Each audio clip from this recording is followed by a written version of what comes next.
নমস্কাৰ, মই ৰঞ্জন চৌধুৰী আপোনালোকে চাই আছে সপ্তম অধ্যায়তে 26/11 বহুতে চাগে পাহৰি গৈছে। 26/11/2008 চনত ভাৰতবৰ্ষৰ মুম্বাই চহৰত তাজ হোটেলত আক্ৰমণ হৈছিল। এইটো বহুতে পাহৰি গৈছিলে। তো যিনো এইটো সম্পৰ্কে বেলেগে এটা আমি এপিছড কৰিম বাৰু, কিন্তু এই 26/11 এনেকুৱা এটা দিন, এইটো দিনটোত এই বছৰ 2024 ঠিক 26/11 কিন্তু তাত এটা ঘটনা হৈছে। ইতিমধ্যে আপোনালোকে সংবাদ মাধ্যমত বিষয়টো গম পায়।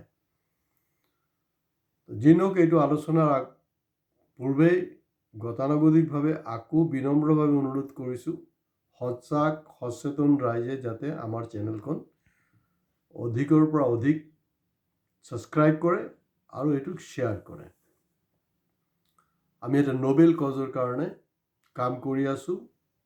কাৰো মনত আঘাত দিয়া, কোনো ধৰ্মত আঘাত কৰাটো আমাৰ উদ্দেশ্য নহয়।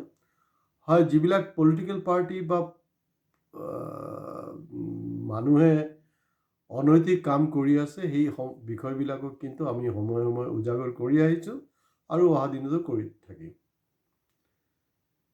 26/11/2024 বাংলাদেশৰ ঘটনা, য'ত কোৱা হৈছে যে ইস্কনৰ চাব চব পেপাৰ সংবাদ মাধ্যমত ইস্কনৰ অমুকৰ লগত তেনেকুৱা হৈছে, ইস্কনক বেন কৰা হৈছে, এইবিলাক বহুত কিবা কিবি কথা বতৰাবিলাক ওলাই আছে। তো ইতিমধ্যে ভালেখিনি বিষয় লৈ আপোনালোকে জ্ঞাত। মূল কথালৈ আহিছোঁ এতিয়া। মূল কথাটো হ'ল, ইস্কনৰ নামত যিজন মানুহৰ ওপৰত ছিডিশ্যনৰ কেছ, দেশদ্ৰোহিতাৰ কেছটো অনা হৈছে, নাম্বাৰ 1, তেখেত কিন্তু ইস্কনৰ এই মুহূৰ্তত ইস্কনৰ কোনো বিষয়ববীয়া নহয়। কাৰণ তেখেতক প্ৰায় 4-5 মাহ আগতেই ইস্কন তেওঁৰ কিছু অনৈতিক কাম কাজৰ কাৰণে তেখেতক কিন্তু ইস্কনৰ পৰা তেখেতক আইচলেট কৰি দিয়া হৈছে, তেখেতক ছাছপেণ্ড কৰা হৈছে। তেওঁ ইজ ন' মোৰ উইথ ইস্কন, নাম্বাৰ 1। কিন্তু চব পেপাৰে আপুনি চাব লিখা আছে কিন্তু ইস্কন বুলি। ইজ ন' মোৰ উইথ ইস্কন, নাম্বাৰ 1। নাম্বাৰ 2, তেখেতে তাৰ পৰৱৰ্তী সময়ত কৰিলে কি, আপোনালোকে জানে এই 2023 এছেম্বলি ইলেকশ্যনৰ আগে আগেও খুব সনাতনী এই বিষয়বিলাক আহিছিলে। তেওঁ সনাতনী জাগৰণ মঞ্চৰ তেনেকুৱা কিবা এটা ব্ৰেণ্ড বনাই তাত তেখেতে এই কিবা কিবি তেওঁ আন্দোলন কৰি আছিলে।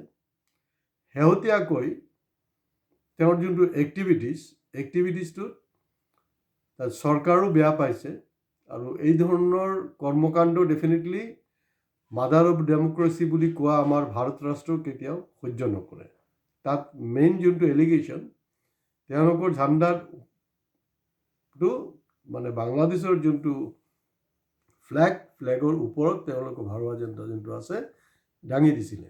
তো গতিকে সেইটো কোনো ৰাষ্ট্ৰই সেইটো বৰদাস্ত নকৰে। তেওঁলোকৰ যোনটো জাতীয় পতাকাক কোনোবাই অপমান কৰিব, সেইটো কোনো সহ্য কৰাৰ কথা নহয়। তো গতিকে ইয়াত আৰু বহু ধৰণৰ গভীৰ চক্ৰান্ত আছে। আজিৰ পৰা 4 মাহ আগতেই বাংলাদেশৰ কোনো পলিটিকেল এফিলিয়েশ্যন নাই দেই। এই যে যুৱক ছাত্ৰবিলাক যে স্বতঃস্ফূৰ্তভাৱে ওলাই আহিছিলে, এটা বিপ্লৱ কৰিছিলে, যাক ছেকেণ্ড স্বাধীনতা বাংলাদেশৰ বুলি কোৱা হৈছিলে। তো সেইটোক লৈ যি ধৰণে মানুহবিলাক আশাবাদী আছিলে যে বিৰাট ডাঙৰ কিবা এটা হ'ব, কিন্তু দেখা গৈছে চৰকাৰ এই বস্তুবিলাকক ঠিক কণ্ট্ৰল কৰিব পৰা নাই। কিন্তু ইয়াত যোনটো শ্বেখ হাছিনা অৱশ্যে বাংলাদেশীগৰাকীকতো আমিতো বাংলাদেশী খেদিবলৈ কৈ আছোঁ। তেওঁতো and of the day Bangladeshi হয়, তেওঁতো ভাৰতীয় নাগৰিক নহয়। সেই তেতিয়াৰ পৰা তেওঁ কিন্তু এতিয়াও ভাৰতবৰ্ষতে আছে। এফালে তাৰ প্ৰধানমন্ত্ৰীক ভাৰতবৰ্ষত ৰখা হৈছে, আনফালে বাংলাদেশী গো বেক কৰা হৈছে। ইয়াৰ ফলত এনেই এটা বাংলাদেশতো ৰিয়েকশ্যন আছে, আৰু ৰিয়েকশ্যনটো স্বাভাৱিক। যদি আমাৰ আজি ভাৰত ৰাষ্ট্ৰৰ কোনোবাই মন্ত্ৰীয়ে যদি কিবা ডাঙৰ এই ধৰণৰ কাৰবাৰ কৰে দেশৰ এগেইনষ্টত, সেই তাক যদি আশ্ৰয় দিয়া হয় পাকিস্তানক, ডেফিনেটলি আমাৰ মাজতো এটা ৰিয়েকশ্যন হৈ থাকিব। গতিকে এই ৰিয়েকশ্যন এই কথা বতৰাবিলাক আছেই, হৈ আছে। তো গতিকে তাত মাইনৰিটি বুলি হিন্দু নহয়, যিকোনো মাইনৰিটি, সেইটো লেংগুৱেষ্টিক হওক বা ৰিলিজিয়াছ হওক, আমি ভাবোঁ যে অকল বাংলাদেশ বুলি নহয়, বিশ্বত য'তেই হওক, ভাৰতবৰ্ষ য'তেই হওক, এইটো গৰিহণাযোগ্য, ইয়াত কোনো কম্প্ৰমাইজৰ কোনো কথা নাই। আৰু শ্বেখ হাছিনা যোৱাৰ পিছত, শ্বেখ হাছিনাৰ যেনেকৈ আগত পুলিচ প্ৰশাসন যি ধৰণত কণ্ট্ৰল আছিলে, এতিয়া কিন্তু কণ্ট্ৰল নাইকিয়া হৈ গৈছে। আৰু তাত মৌলবাদী শক্তি মানে যথেষ্ট সক্ৰিয় হৈছে। গতিকে এতিয়া বহুত ডাঙৰ এটা সমস্যা হ'ল, যিবিলাক য়ং জেনেৰেশ্যনৰ এটা সপোন দেখিছিলে যে নতুনভাৱে স্বাধীন কৰাৰ এটা সপোন দেখিছিলে, এইটো ক'ৰবাত নহয় ক'ৰবাত গৈ ম্লান হ'বলৈ ধৰিছে।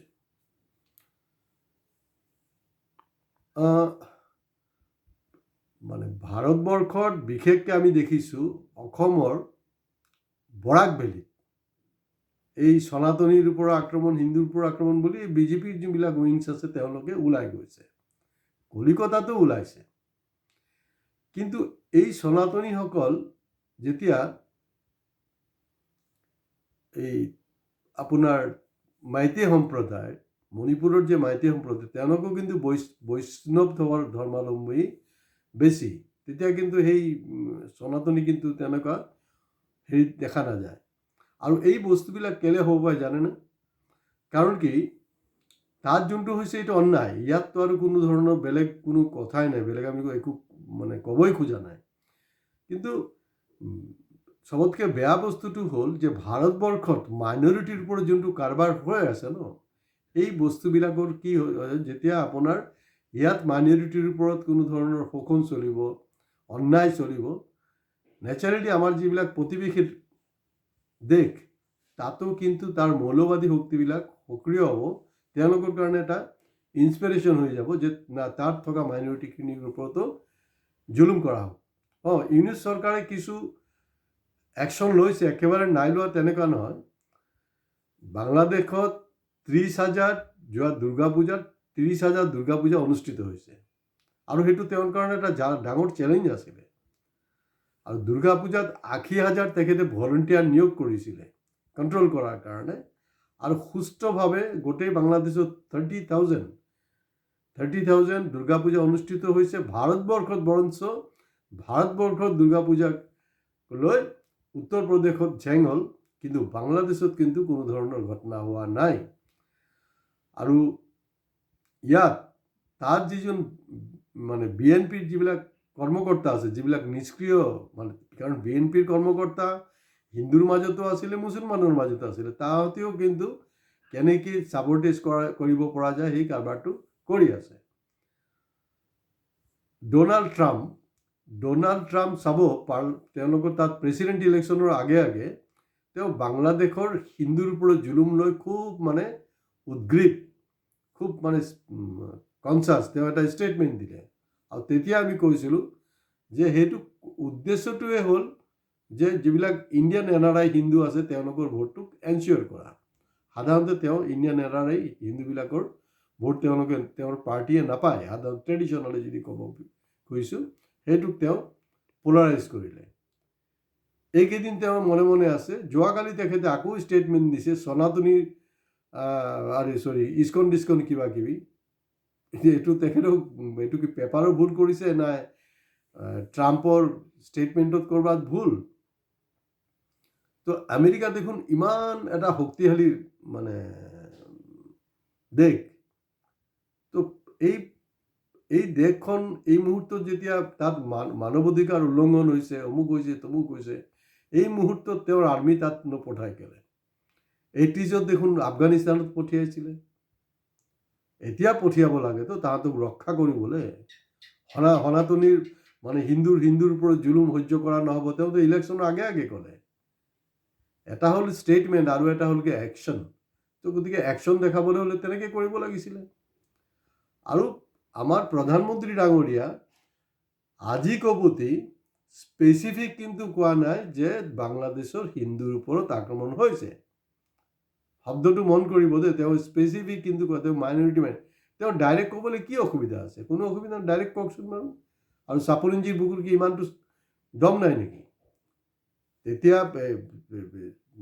60s পিছৰ পৰা যেতিয়া তাত জুলুম হৈ আছিলে, বিশেষকৈ হিন্দুবিলাকৰ ওপৰত জুলুম হৈছিলে পাকিস্তানী সেনাৰ দ্বাৰা, তেতিয়া দেখোন আমাৰ ইন্দিৰা গান্ধী ইয়াৰ পৰা আৰ্মি পঠাই বাংলাদেশক ঠাণ্ডা কৰিলে, ঠাণ্ডা কৰি তাৰ পৰা দেশখন জয় কৰিলে, দেশখন জয় কৰি তাহাঁতক স্বাধীনতা হেণ্ড অভাৰ কৰিলে। এতিয়া ইন্দিৰা গান্ধী যদি তেনেকৈ কৰিব পাৰিছিলে, তো আমাৰ মোদী ডাঙৰীয়া কি কৰিব নোৱাৰে? কৰিব লাগে, এনে ষ্টেটমেণ্ট দিলে। এইবিলাকত কি হৈছে, ভাৰতবৰ্ষত বা তেওঁলোকৰ এই যে এতিয়া যে অলপতে নিৰ্বাচনবিলাক হ'ল বা অহা বছৰ যিবিলাক নিৰ্বাচন আছে, তাত সেইটো পলাৰাইজ কৰাৰ কাৰণে তেওঁলোকে পূৰা উঠি পৰি লাগিছে। আমাৰ চুবুৰীয়া ৰাজ্য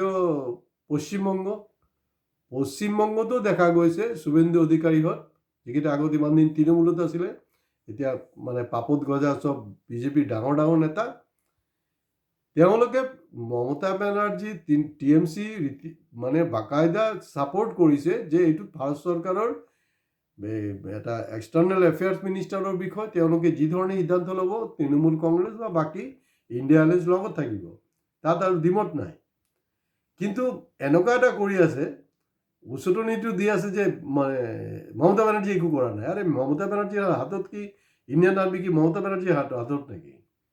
মিনিষ্ট্ৰী অফ ফৰেন এফেয়াৰ্ছ কি তেওঁৰ হাতত না? তেওঁ কেন্দ্ৰীয় চৰকাৰ চলাই আছে। এই সিদ্ধান্তটো মোদীৰ কেবিনেটে ল'ব, লৈ তাৰ ওপৰত ইন্দিৰা গান্ধী যেনেকৈ কৰিছিলে তেনেকৈ কিবা কৰি দেখুৱাকচোন। সেই সময়তো হিন্দুৰ ওপৰত জুলুম হৈ আছিলে, কিন্তু হয় তেতিয়া ইন্দিৰা গান্ধীয়ে তাত হিন্দুৰ ওপৰত জুলুম হৈছে বুলি এই ধৰণৰ পলাৰাইজ কৰা নাই। গতিকে তেওঁলোকে কেতিয়াও নিবিচাৰে যে বাংলাদেশত শান্তি হওক। ডেফিনেটলি ইয়াত এটা ইণ্টাৰনেশ্যনেল কনস্পিৰেচি আছে, তাত কোনো সন্দেহ নাই। তাত যোনটো বিপ্লৱ হ'ল, এটা স্বাধীনতাৰ সপোন দেখুওৱা হৈছিলে, সেইটোক যে ইউনুছ চৰকাৰ কণ্ট্ৰল কৰিব পৰা নাই, সেইটোও আছে। কিন্তু তাৰ পৰিৱেশটো যিমান বেছি অস্থিৰ হৈ থাকিব, মোদী চৰকাৰৰ কাৰণে, বিজেপিৰ কাৰণে পলাৰাইজেশ্যনৰ যোনটো পলিটিক্স ইণ্ডিয়াত ভাল হ'ব, সেইটোক তেওঁলোকে যিমানটো পাৰে মানে জ্বলা জুইত ঘিউ ঢলাৰ কামটো কৰি আছে।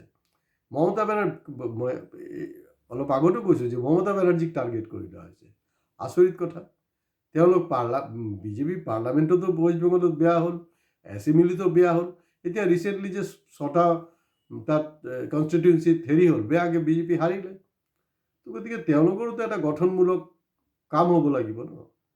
আৰু এই ইস্কন শব্দটো ব্যৱহাৰ কৰিবই নালাগে।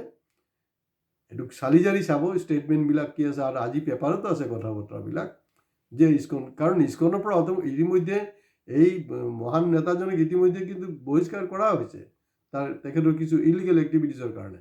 আৰু এটা বস্তু মন কৰিব, তেওঁ যদি ধৰ্মৰ প্ৰচাৰত আছে, শান্তিৰ প্ৰচাৰত আছে, তেখেতক যেতিয়া এৰেষ্ট কৰা হয় নহয়, এৰেষ্ট কৰাৰ সময়তে মুখেৰে কৈ আছে যে আপোনালোক শান্তি সম্প্ৰীতি বজাই ৰাখিব, মোক মানে জুইটো লগাই দি মানে ভাল মানে হিন্দীত নকয় জানো যে মুহ মে ৰাম নাম বগল মে ছোৰা, সেইটো কাম কৰি আছে। তেখেতে কি দেখাই আছে? এইটো ধৰ্মগুৰু বুলি লগাই নাই, এইটো পলিটিকেলি মটিভেটেড। তেওঁক এৰেষ্ট কৰাৰ সময়তে তেওঁ হেৰিৰ পৰা কৈ আছে, এনেকৈ দেখুৱাই আছে ভিক্ট্ৰী।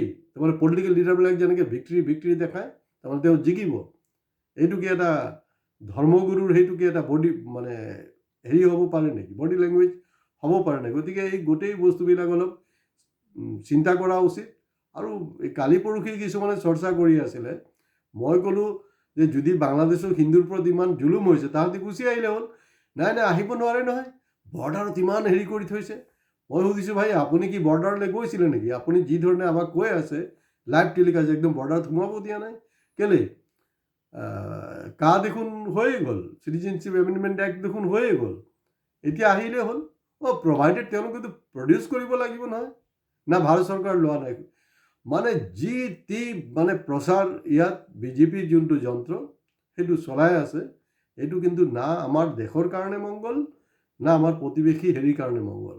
কিন্তু আমি দেখিছোঁ যে যোৱা 10টা বছৰে, এতিয়া মই যদি এই বাংলাদেশৰ নতুনকৈ উদ্ভৱ হোৱা পৰিস্থিতিক আমি যদি বাদেই দিওঁ, দেখা গৈছে ইন্দিৰা গান্ধীৰ সময়ত যি ধৰণে মানে প্ৰতিবেশী দেশবিলাকৰ লগত এটা ভাল এটা সম্পৰ্ক গঢ় লৈ উঠিছিলে যোৱা 10 বছৰ, কিন্তু আপুনি এইটো শ্ৰীলংকাই হওক, এইটো মালদ্বীপেই হওক, এইটো মানে যিকোনো এটা এক্সাম্পল হওক, পাকিস্তান হওক, বাংলাদেশ হওক, চবৰ লগত আমাৰ এটা কিন্তু মানে সম্পৰ্কটো বেয়া হৈছে। গতিকে এইটো ভাল লক্ষণ নহয়। তাতো শান্তি আহিব লাগিব। পেৰেলালি ভাৰতবৰ্ষত যোনটো মানে মাইনৰিটিজৰ ওপৰত জুলুম হৈ আছে, ডেইলি বেচিছত জুলুম হৈ আছে, সেইটো ইমিডিয়েটলি বন্ধ হ'ব লাগিব। কাৰণ ৰাম মন্দিৰ হৈ গ'ল, এতিয়া নতুনকৈ এটাকৈ ইছ্যু তেওঁলোকে আনি আছে। অমুকত আমাৰ মন্দিৰ আছিলে, এইটো মছজিদ হৈ গ'ল, এইচব চলাই আছে। তো গতিকে এইটো দেশৰ কাৰণে মংগল নহয়, আৰু এইবোৰ কৰি ভাৰতবৰ্ষ কেতিয়াও বিশ্বগুৰু হ'ব নোৱাৰে। গতিকে আজি ইয়াতে শেষ কৰিছোঁ, কিন্তু নিশ্চিতভাৱে আমি আশা কৰিছোঁ যে আপোনালোকে আমাৰ চেনেল ছাবস্ক্ৰাইব কৰিব আৰু শ্বেয়াৰ কৰিব। ধন্যবাদ। খুদা হাফিজ।